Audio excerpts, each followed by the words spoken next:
questions, but I think there's a lot more that we can do as a country in New Zealand to really stimulate, I think, long-run investment in the technology sector.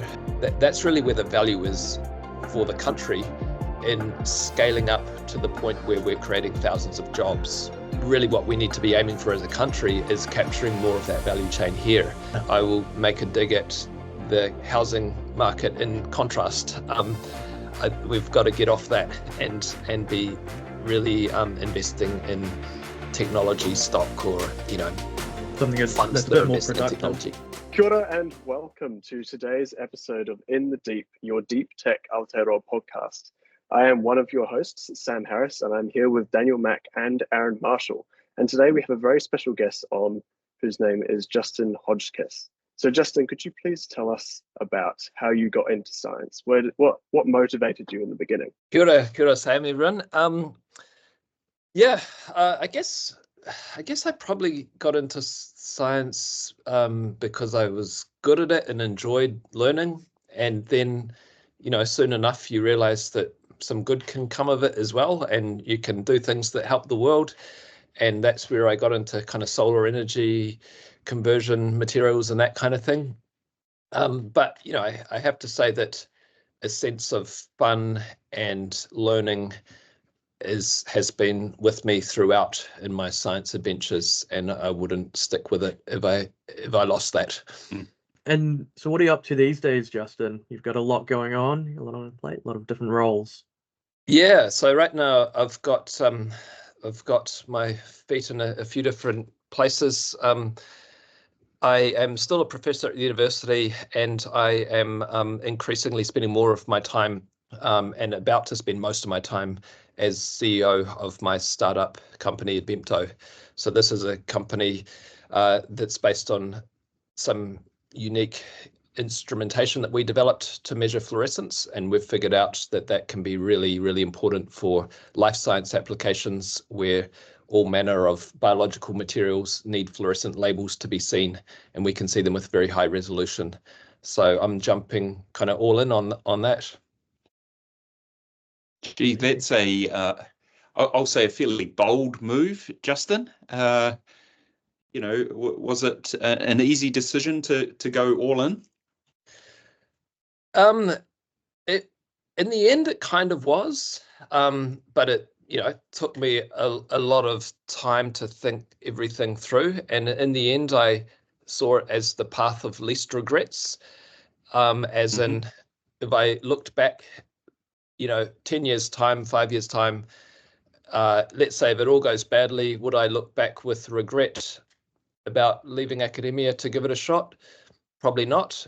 But on the other hand, if I kind of didn't put enough into this and if it didn't succeed through not trying, that would definitely be a source of regret for me in the future. And really, I thought it's now or never. And I was just loving the work that I've been doing with the company in the last year or so, figuring out our product market fit, really figuring out where we can make a big impact. Really lit a fire for me, and in the end, that was kind of the only choice I could make. I really couldn't put it down. Nice. That's You awesome. mentioned impact a few times. Do you think that's a critical role for scientists these days to have a direct line of sight to impact, or do you think there's some value in just doing science for the purpose of doing science kind of thing? Yeah, this is something that I've reflected a lot on, actually, and I like having the direct line of sight personally in the work that I'm doing, and I have found it very motivating to really be, speaking with potential end users and customers and really, really validating our assumptions and really being clear about what problem we're solving. And I think it's too easy in academic research to be following other people's assumptions that are not necessarily all that well validated, that are just repeated in the introduction of the papers that we read and write. And there's a sense that you can just keep spinning the wheels and keep going. And I think the commercial side of science really sharpens your focus on what problem you're solving and why. Back to your question though, absolutely, there's a tremendous value in developing new knowledge for the sake of developing new knowledge.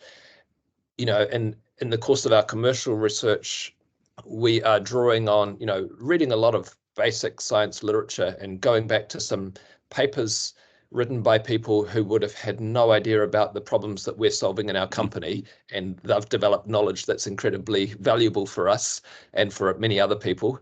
And I think the key thing is, again, to just have a clear sense of purpose, that you're really solving a problem that needs to be solved, whether that's, you know, an empty space in a future textbook where no one knows anything about, you know, how something works. That's really cool. And Justin, you have experience in both academia and commercialization / entrepreneurship, of course. But so I'm purely academic at the moment. I don't have any commercialization experience myself. So a lot of my work is all about publications. And so my question to you is, when, you know, with your experience of both, what is the value of publications versus commercialization of a particular piece of science or product or something that could be commercialized? Do you find it helps, or it like kind of prevents further product development in that area of science? Yeah, great question, Sam. First of all, I wouldn't see it as an either or. And, you know, as a company, we're looking to publish when the time's right, because it's really valuable for our customers and end users to see, you know, peer-reviewed stuff that's been critiqued by other researchers. And it also, you know, publications spread amongst researchers who are amongst our important end users. And as I said, we draw upon the scientific literature a great deal in a deep tech startup company. I see, as a PhD student, I think publication, you know, aiming towards publications, it's a great way of showing that you can complete a research project from end to end. You can, you know, do the work, and you can communicate it, write it up, and say, so what? You've kind of touched on a lot of points of what we wanted to discuss today around the whole balance between academia and entrepreneurship. We seem to be in an evolving ecosystem where more academics are thinking about commercialization. Is there more to be done in that area? Well, yeah, there's always more to be done, and it's a question of what do we need to do to change the system versus just seeing things, you know, people following their own motivation and opportunities. A big part of it is also the pipeline of new discoveries, new IP, and talent. That's a really big thing. You know, as we grow, we'll be looking to hire more people who can make this transition themselves out of a PhD and into a commercial environment. So there's a lot of important work happening already around developing these entrepreneurial science graduates, PhD graduates in engineering. I think we could go on and on. Maybe you've got more specific questions, but I think there's a lot more that we can do as a country in New Zealand to really stimulate, I think, long-run investment in the technology sector. And I'm talking about things like retirement funds, putting a bit more of their funding into VC funds to just boost the amount of money that's available for later stage investments. Right now in New Zealand, you can get VC funding for early stage, and then you reach a certain scale and you're needing to go offshore to get investment to scale up. And that's really where there's a lot of that's really where the value is for the country in scaling up to the point where we're creating thousands of jobs. And that requires deeper pockets amongst our VC and private equity funds, and I think we could follow what many other countries are doing, and, you know, directing more kind of retirement funds into this, so that, and not just retirement funds, but just other savings funds, so that this is seen as a better alternative to investing in, rental property, for example. Yeah, I mean that leads on to another question that we've got. Looking at, what's the value of New Zealand-based research and commercialization? Can we really make an impact with research coming out of little old New Zealand? When we're competing against huge global players that have access to a lot more funding, a huge talent pool, resources, all of that. Yeah. Oh, we absolutely can, and we are. And you're seeing it in, in niches where there's some, founder, inventor who's really got behind something really quite unique that's transformative. And I think, though, if we want to, have more of those companies staying in New Zealand much longer or permanently, it's about developing the whole ecosystem. In an ecosystem, there's lots of small entities, and then there's fewer big ones, and then there's even fewer really big ones, and those are the ones that are kind of snapping up the smaller ones, if you like. We want that more mature ecosystem where there's some really big tech firms who are employing thousands of people, who are acquiring technology, rather than having some smaller ones that get acquired and shipped offshore, which is not. I'm not suggesting that in itself is a bad thing, because that leads to often still R&D stays in New Zealand, and there's more capital that flows back onto other things. And that's just the way an ecosystem works, where things kind of move up the value chain. But really what we need to be aiming for as a country is capturing more of that value chain here. And I think that requires things like what I was talking about a moment ago, increasing the size of our funds here, from directing more superannuation investment into this kind of sector, more work on, talent development for, technology graduates in leadership positions and that kind of thing. Aaron, as an entrepreneurial academic yourself, get your thoughts on that? I totally agree with what Justin said there. And one thing, I'm sort of aware of is it is hard to scale some of these technologies, and sometimes, a huge amount of capital is required to do something. And sometimes there's no solid reason to do that in New Zealand, when, maybe the 99% of your market is overseas, right? And I guess it's a matter of trying to balance that,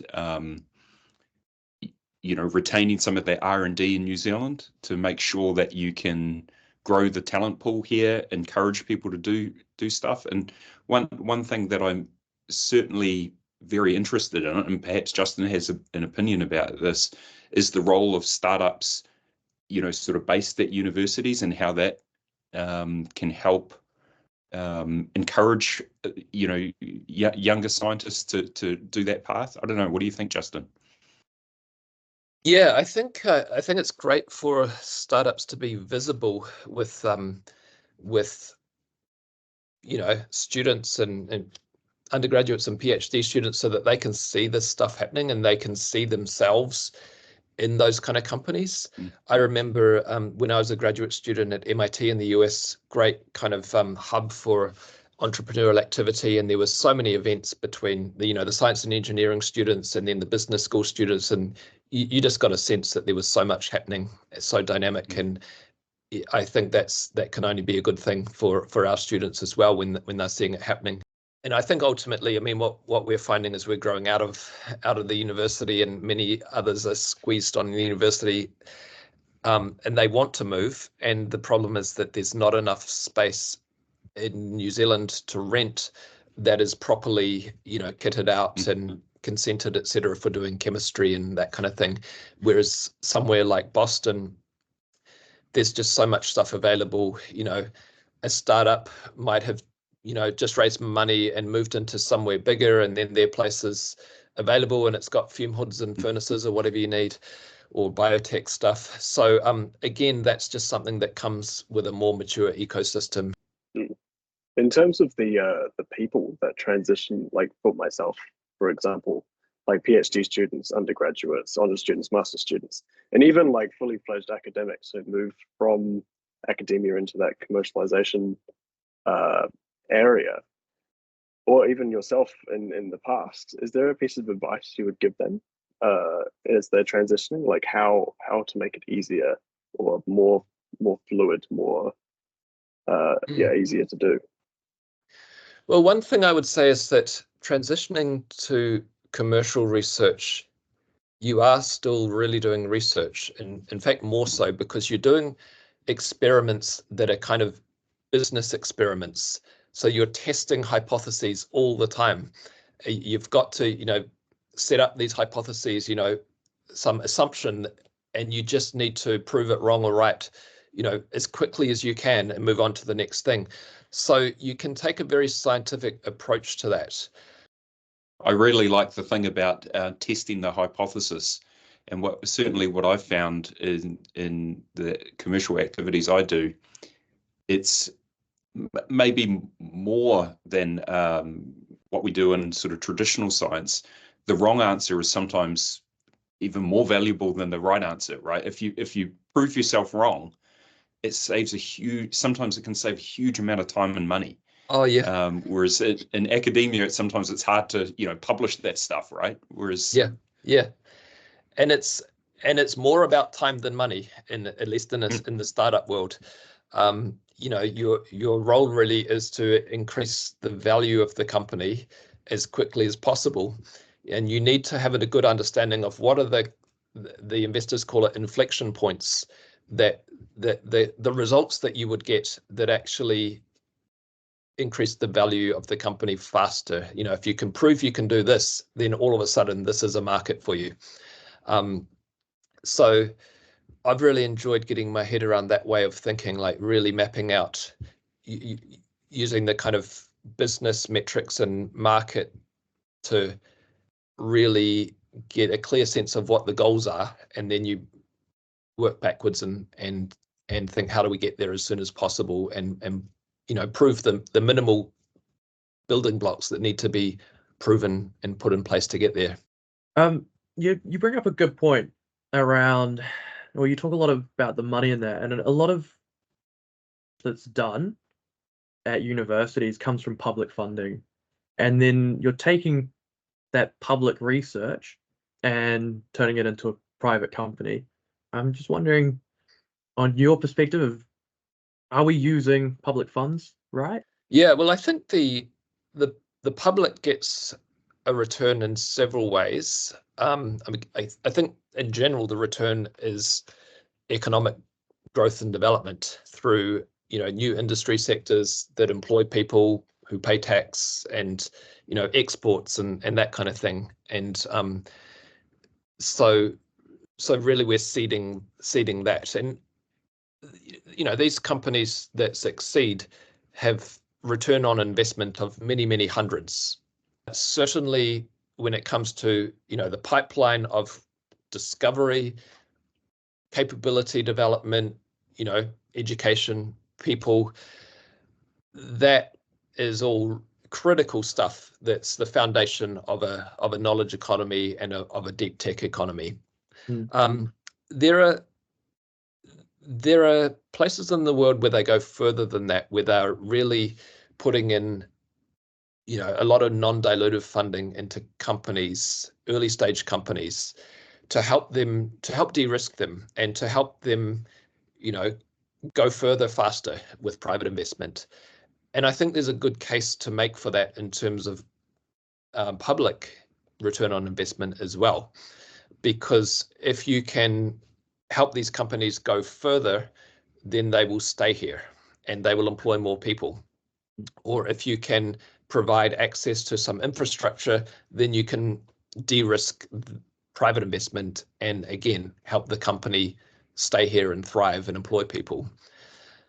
So I do think that the taxpayer and government need to see this as a really sound return on investment in terms of developing industries that are good for the company, create good jobs, low environmental footprint. And, ultimately there's got to be a financial business case for taxpayer money. Yeah, and I think there's also a whole lot of harder to measure aspects and benefits as well. I think there's the reputational boost that New Zealand gets whenever we spin out a unicorn company. There's the connections and the collaborations that you can make by having all of those really knowledgeable people around, like yourselves, that can then help out somebody else. We talked about it before. Being able to see somebody else who's spun out a company makes you more likely to do it yourself, or that it's possible. So there's all those benefits as well. Yeah, and the more mature a tech ecosystem is, the more it becomes a virtuous cycle, and you get people spinning out companies not from universities but from other companies. Is actually, if you go to the Bay Area, most of the entrepreneurs are not from Stanford. They're on their third spin out company.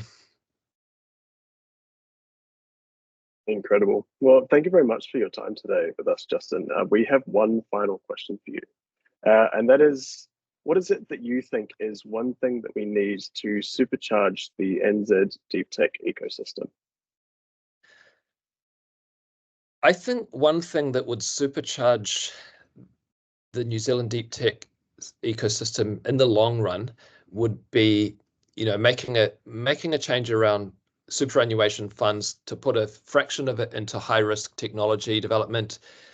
That would just boost the amount of funding that was there for investment. It would, I would like a culture shift around how New Zealanders think about investment. It's not a cost. It really is investing in something for long-term growth. And again, I will make a dig at the housing market in contrast.